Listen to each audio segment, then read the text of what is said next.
السلام علیکم ورحمۃ اللہ وبرکاتہ۔ انشاءاللہ رمضان المبارک کا مہینہ جلد ہی شروع ہونے والا ہے۔ اس مبارک مہینے کو ہم زیادہ مفید کیسے بنائیں اور اس مبارک مہینے سے ہم زیادہ فائدہ کیسے اٹھائیں، انشاءاللہ اس تعلق سے چند باتیں میں بطور نصیحت آپ حضرات کے سامنے رکھنا چاہتا ہوں، اس امید سے کہ اللہ عز و جل مجھے اور آپ سب کو ان باتوں سے فائدہ پہنچائے گا۔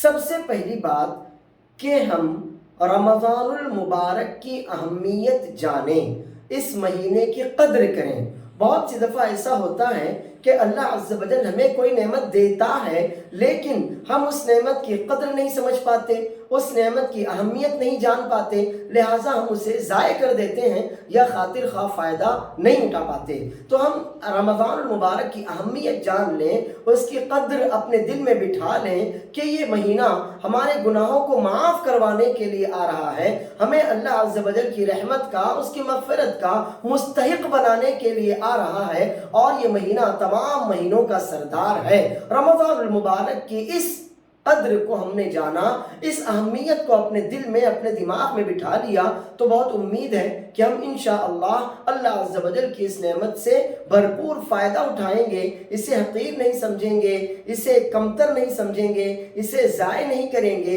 اس کی ناقدری نہیں کریں گے، بلکہ یہ کوشش کریں گے کہ ہم اس مہینے کے ہر لمحے سے زیادہ فائدہ اٹھائیں۔ دوسری بات، آپ کوئی بھی خیر کا کام کرنا چاہتے ہو تو اس کے لیے نیت، سچی ارادہ صاف ہونا چاہیے، کیونکہ اللہ عز و جل آپ کی نیت کے اعتبار سے آپ کے کام کو قبول کرتا اور اس میں برکت بھی دیتا ہے، کیونکہ اللہ کے رسول صلی اللہ علیہ وسلم فرماتے ہیں انما الاعمال بالنیات، اعمال کی قبولیت، اعمال کی توفیق کا سارا دار و مدار نیتوں پر ہی ہے۔ تو میں یہ چاہوں گا کہ ہم اور آپ اس رمضان المبارک کے آنے سے پہلے ہی اپنی نیتیں سچی کر لیں، صاف کر لیں، خالص کر لیں کہ ہمارا یہ رمضان صرف اللہ کی عبادتوں میں گزرے گا۔ ہم روزے رکھیں گے صرف اللہ کے لیے، تراویح ہوگی صرف اللہ کے لیے، زکوٰۃ دیں گے، صدقہ و خیرات دیں گے صرف اللہ کے لیے، اللہ کے علاوہ کا اس میں کوئی حصہ نہیں ہوگا۔ لوگ روزہ رکھتے ہیں اس لیے میں رکھوں نہیں، روزہ نہیں رکھوں گا لوگ کیا کہیں گے نہیں، بس میں اللہ کے لیے روزے رکھوں گا، اللہ کے لیے الخیر کروں گا، نیت سچی اور خالص کر لیں۔ تیسری بات، ارادہ مضبوط کر لیں۔ انسان کا ارادہ جتنا مضبوط ہوتا ہے منزل تک پہنچنا اس کے لیے اتنا ہی آسان ہوتا ہے۔ اللہ عز و جل خود فرماتا ہے فَإِذَا عَزَمْتَ فَتَوَكَّلْ عَلَى اللَّهِ، جب آپ مضبوط ارادہ کریں، کسی کام کے کرنے کا پکا ارادہ کر لیں تو اللہ پر بھروسہ کریں۔ یعنی اگر آپ کا ارادہ کچا ہو، کروں نہ کروں، کروں گا تو یہ ہوگا، نہیں کروں گا تو کیا ہوگا، تو ایسا نہیں، آپ کا ارادہ مضبوط ہونا چاہیے، ارادہ پکا ہونا چاہیے کہ میں کروں گا، میں رمضان سے پورا فائدہ اٹھاؤں گا۔ پھر آپ اللہ پر بھروسہ کیجئے، اللہ عز و جل ضرور بضرور آپ کو اپنے مقصد میں کامیابی دے گا اور انشاءاللہ آپ رمضان سے بھرپور فائدہ اٹھا سکیں گے۔ چوتھی بات، آپ کی ہمت مضبوط اور حوصلہ مضبوط ہونا چاہیے۔ کیسی ہی رکاوٹ آئے، کیسی ہی تکلیف آئے، میں اپنے مقصد کو حاصل کرنے سے پیچھے نہیں ہٹوں گا۔ ہمت مت ہاریے۔ دیکھیے رسول اللہ صلی اللہ علیہ وسلم اور ابو بکر صدیق رضی اللہ عنہ تنہا تھے، ایک غار میں جا کر چھپے ہوئے تھے۔ ایک موقع ایسا بھی آیا کہ ابو بکر صدیق رضی اللہ عنہ کو ڈر لگا اگر ان مشرکین میں سے کسی نے اپنے پیروں کی طرف بھی دیکھ لیا تو وہ ہمیں پکڑ لیں گے۔ رسول اللہ صلی اللہ علیہ وسلم نے ہمت نہیں ہاری بلکہ حوصلہ دلایا اور کہا لا تحزن ان اللہ معنا، گھبرانے کی کیا بات، غم کیوں کرتے ہو، پریشان کیوں ہوتے ہو جبکہ اللہ ہمارے ساتھ ہے۔ تو آپ کو اپنی ہمت مضبوط رکھنا ہے۔ بہت پیاس لگتی ہے، بہت بھوک لگتی ہے، کمزور پڑ جاتا ہوں، شوگر کی بیماری ہے، بلڈ پریشر ہے، یہ ساری جتنی بھی یہ بہانے ہیں، یہ حیلے اور عذر ہیں، آپ ان کو سائڈ میں رکھیے، آپ اپنی ہمت مضبوط رکھیے کہ میں کروں گا۔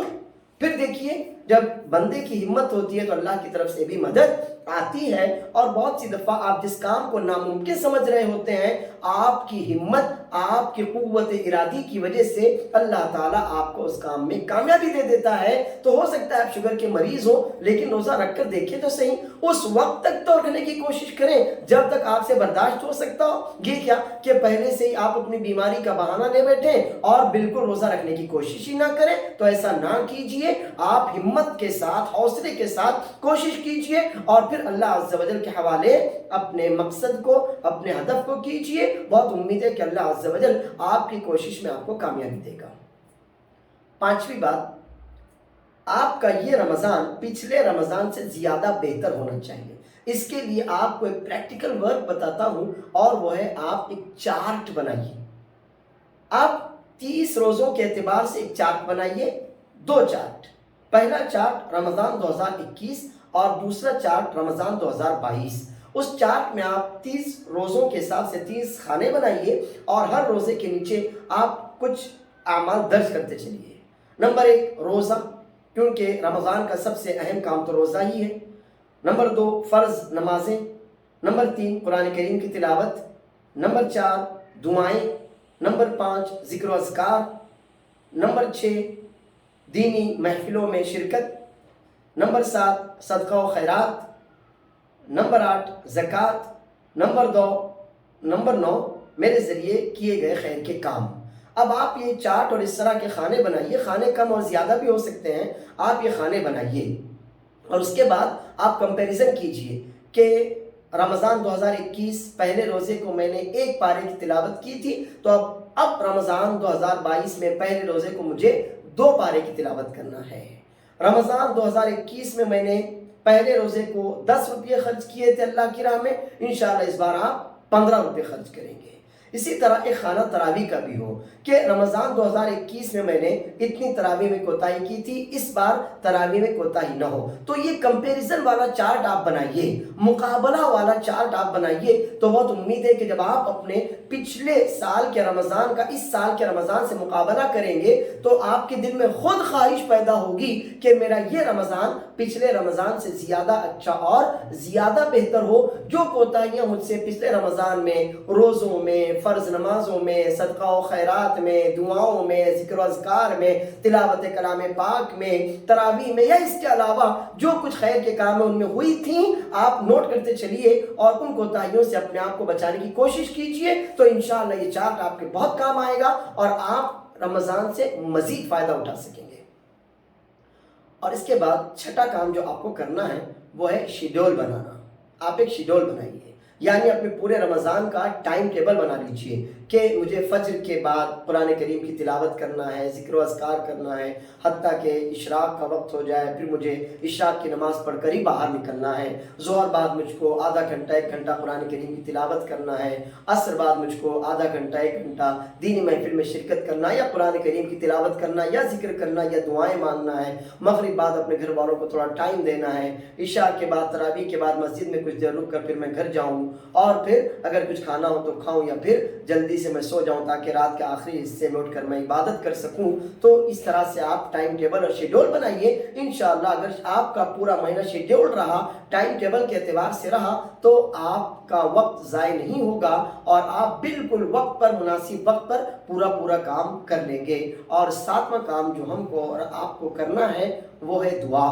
हम अल्लाह अज़्ज़ व जल से कसरत से दुआ मांगें कि अल्लाह ताला तू हमें रमज़ान से पूरा फ़ायदा उठाने की तौफीक दे। फिर जो नेक अमाल करें, इबादत करें, तो ये कि अल्लाह अज़्ज़ व जल तू हमारी इबादतों को, हमारी नेकियों, हमारे नेक अमाल को कबूल करे। इस तरह से हम दुआ मांगें। तो याद रखिए कि बहुत सी दफ़ा इंसान का अमल उसे वहाँ तक नहीं पहुँचाता जहाँ तक उसकी दुआएं उसको पहुँचा देती हैं। और सबसे आखिरी नसीहत जो मैं करना चाहूँगा वो अपने भाइयों और अपनी बहनों सब के लिए है कि देखिए, रमज़ान खाने पीने और सोने का या बाज़ारों में घूमते फिरने का महीना नहीं है। तो ख़ास तौर पर मर्दों को खाने पीने की ज़्यादा ख्वाहिश होती है और इसी की वजह से औरतों की आधी रात आधा आधा दिन रोज़ों का अक्सर हिस्सा और इबादतों का अक्सर मौका किचन में चला जाता है। लिहाजा हम अपनी बहनों पर, अपनी बीवियों पर, अपनी माँओं पर रहम करें और उन्हें भी इबादत करने का भरपूर मौका दें। ऐसा न हो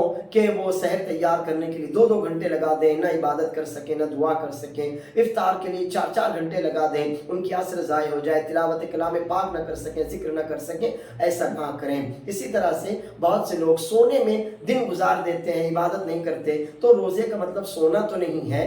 तो आप दिन में जागिए, रात में सोइए, दोपहर बाद थोड़ा सो जाइए, इशा के बाद थोड़ी देर सो जाइए, लेकिन रोज़ों को आप सोने का मौका मत बनाइए। और तीसरा काम जिससे आपको बचना है वो है रमज़ान में बिला वजह बाज़ार जाना, बल्कि शाबान में ही आप अपनी तमाम ज़रूरियात से फारिग हो जाइए, ताकि रमज़ान में आपको अपनी इबादतें ज़ाय करके बाज़ारों में जाने की ज़रूरत ना पड़े। उम्मीद है कि मेरे ज़रिए कही गई ये बातें हमारी और आपकी सबकी समझ में आई होंगी। अल्लाह अज़्ज़ व जल हमारे इस रमज़ान को पिछले रमज़ान से ज़्यादा बेहतर और मुफीद